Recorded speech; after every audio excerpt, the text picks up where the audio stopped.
channel. Today we are finally working on the R33. It has been a really long time. There has been one major holdup for this car, and that's been sourcing an entire rear hub assembly to convert to 5-lug, and I got the parts finally from Tommy. I have assembled rear hubs, and now we can finally get the wheels that have been meaning to go on this car for forever now. I have custom 3-piece wheels made by 3-piece US, and here they are. They will look very familiar because these wheels have been getting stolen for all of my cars. I've had these a lot on the C6 Corvette because I love the tri-spoked and the white with the neochrome hardware. And yeah, they pretty much look good on every single car that I own. I've had them on the C6. We had them recently on the S15, and they are finally going to go to their home. They have been actually made specifically for my stock body R33. Today we're going to be doing a full 5-lug swap on the R33 and finally getting our new wheels on. So for this conversion, I actually have a ton of nice new shiny parts for the car. We're gonna be putting on brand new DBA rotors all along the car,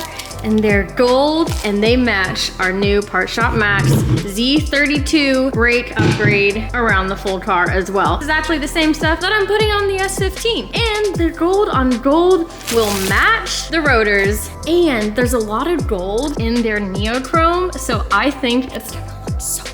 It's gonna look so nice when it's on. And for the front 5-lug conversion, these are the 5-lug hubs. New bearings from Nissan, new bearing seals from Nissan as well. That is for the front because we're just going to press out what's currently on the car and press in our 5-lug setup. For the rear though, it is a little bit more complicated because I want to keep the drum brake setup. I want a parking brake. This is a street car. Even in some of the drift cars now, I'm doing all that I can to keep the parking brake. It is so convenient, so you're not having to leave the car in gear all the time, especially when it's in the trailer. And to me, a parking brake is a nice thing now. So I wanted to find a rear 5-lug hub assembly that was already together. Hopefully, we'll be able to keep things very, very simple. And this should just bolt on to the rear with 4 bolts. So in an ideal world, I can just throw this on the rear, boom, done, 5-lug conversion. And then in the front, it will be a little bit more complex as we will have to press out the 4-lug setup in there. I've never worked on an R chassis before. I don't know what I'm getting myself into. I don't know anything about them. And right now, that's kind of a common theme because I only just started learning about S chassis and working on them with the S15 build that is currently going on. So I'm excited to just dive right in and learn with you guys. Also, to make install go a lot easier, this is everything that I should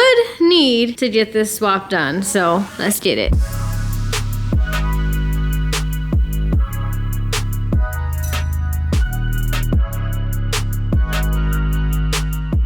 So I will admit, I have not taken the wheels off since owning this car. Surprise, I've driven it maybe 3 times. This is gross. Look how crusty these rotors are. This is a whole lot of old going on under there. I'm just gonna try and ignore it for now and keep an eye on the prize. We're doing the 5-lug conversion. We're already gonna be throwing on brand new calipers, new rotors, and of course the conversion hub swap. I think I'm gonna want to end up probably powder coating and cleaning up these arms when I do coilovers. So noted. For now, we're gonna get this stuff out of there.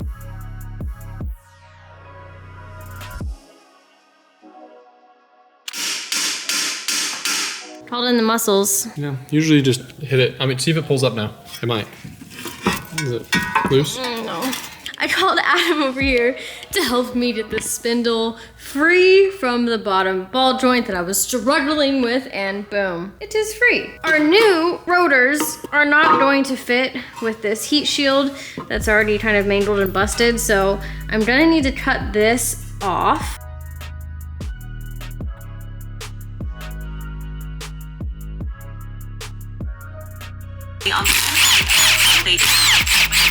Some of the ways the film was promoted included an Xbox.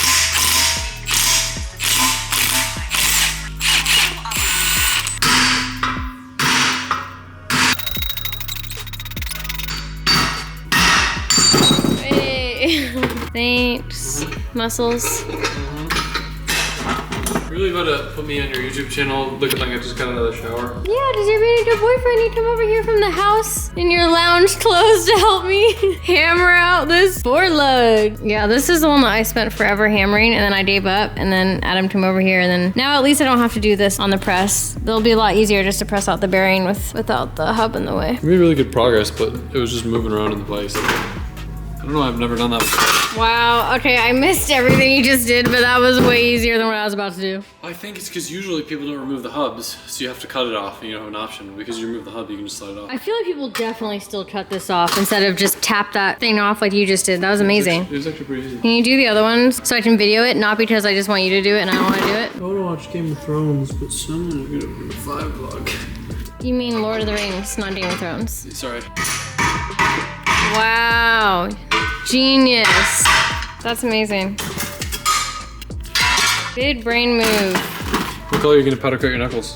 Why did I say that? I was already thinking about it and now I'm not doing that right now, but I really should since I'm pressing the bearing out. I like to give them the good old black treatment. What do you mean? I'm going home now. Will you help me prep for powder coat? Nope. No.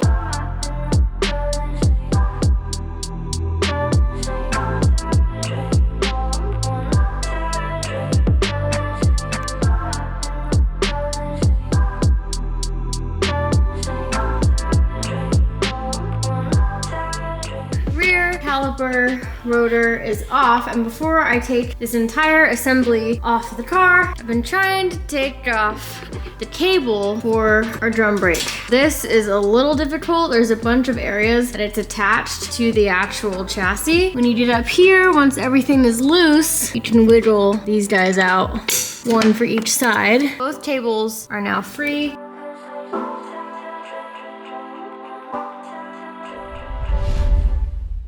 I started this entire project at like midnight last night and ended up getting stuck on this stupid nut back here. That is what is holding the entire hub, like assembly, in at this point. I removed the 4 bolts that were in the back here. I dropped the lower arm just to have more access to actually get an impact in here. So I was able to get all 4 of those bolts, and I could even get the impact on this nut here by just getting an extension and going up here. But that thing, that was seized on. Like, it was big battery, impact, full power, wasn't moving on both sides, by the way. So I was waiting till today so I can go find a giant breaker bar. I'm gonna lower the car, get some jack stands out, and then hopefully my muscles can get that off. Let this be known that this man is now taking all my parts. That's why you're acting all weird. We're just waiting for that moment. Yeah, I got it on video. Every other day this week, the tables have turned. Now he's coming in and getting all my rotary parts. Oh, you have bearings. to. Can you bleep out the car I said? Because it doesn't exist. They don't know about the. Yeah. So I can just say that you're getting all my rotary parts. Can I have a distributor? Can I have a belt? AC. Can I have a water pump? Can I have an AC? Can I have Do you have this belt? bearings? All right, I got a belt for Adam. And now I've also, since then, changed the plan. I'm gonna go back up and I'm just gonna detach the upper arms so that this can flop forward, take off axle nut, and then hopefully if I did a more straight on shot with the impact and now my bigger battery, I'm hoping all of that combined will be successful in getting that stupid nut off. So stay tuned, we'll find out.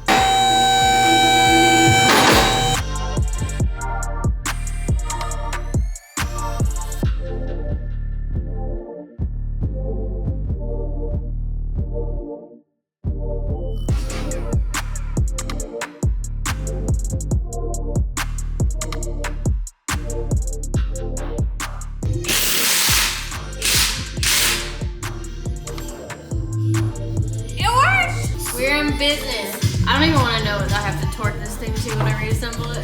This is what I've been fighting since last night.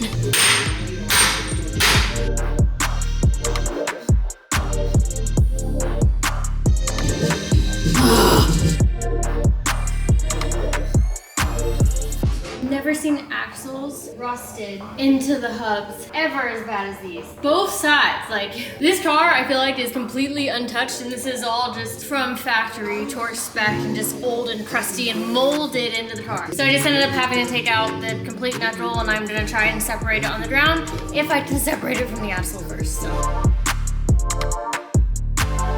Look at that, bro. I hope this axle is even like good after this. Finally! That was awful. I was just like venting to Adam about how my entire car is just a rusty, crusty, rust pile crap bucket. And he just told me welcome to the R chassis.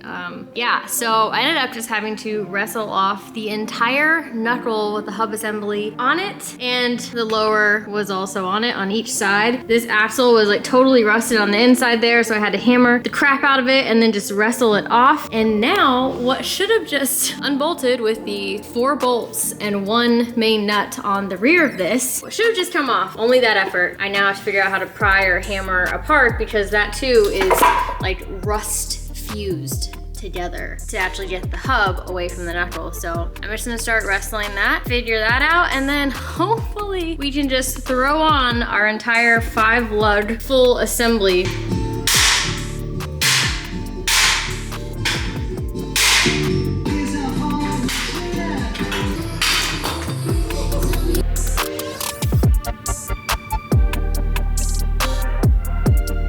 This car are not getting along that great. I'm sure those of you that worked on R chassis probably already saw this issue coming. The cables are completely different lengths. The cable on the 5-lug is like a foot shorter. I'm going to have to switch cables.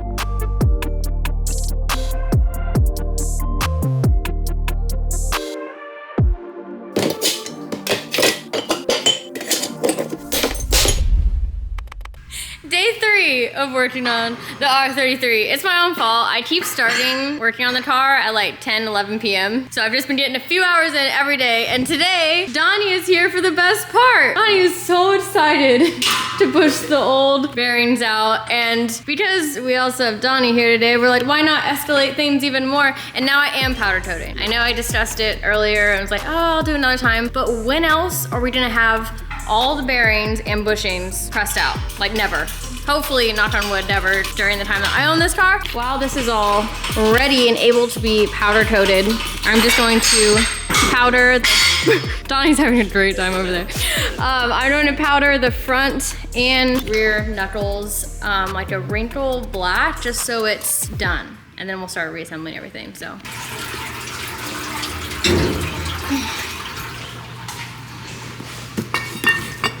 I'm going to be powder coating with prismatic powders. Shout out to the best powder coating supplies ever. I'm going to be powder coating all the knuckles in the prismatic powders Desert Night Black. That is my ultimate favorite wrinkle black that they made. We used it on a bunch of the S15 parts and it came out so good. So I'm gonna really quick get all of these preheated a little bit, throw them in the booth, shoot the powder, and send it in the oven.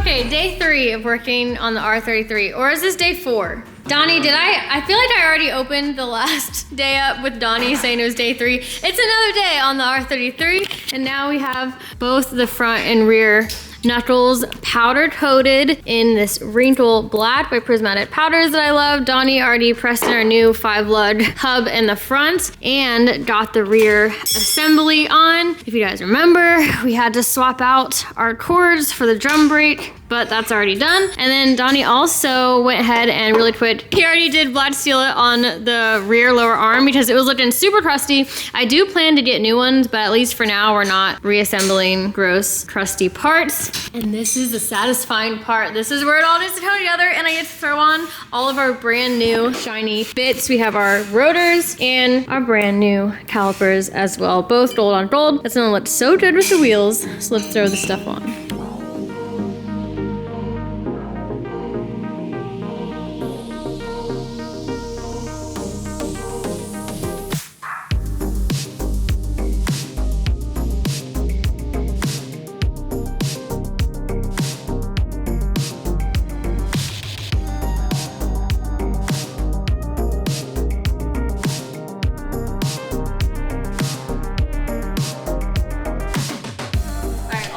Brand new shiny parts are on the R33, except for our 3-piece heritage wheels. But before I put them on the car, I want to put some G-Technic C5 coating wheel armor on them, because I know if I don't do it now, I probably never will. So I've learned myself, so we're gonna do it right now. It's also a lot easier to do that when the wheel is off the car and on the table. I have not done any C5 coatings on the channel. I don't think you guys have seen me do any of it. So if you guys aren't familiar, this is G-Technic's wheel armor. This is going to help protect your wheels against brake dust and other contaminants. And these are white wheels. So I'm just helping my future self out with keeping these guys looking real nice and clean.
For this video, obviously this car desperately needs some coilovers to dial in that fitment. So in the next one, we'll be getting some fresh BC Racing coilovers if the license plate frame didn't already predict that.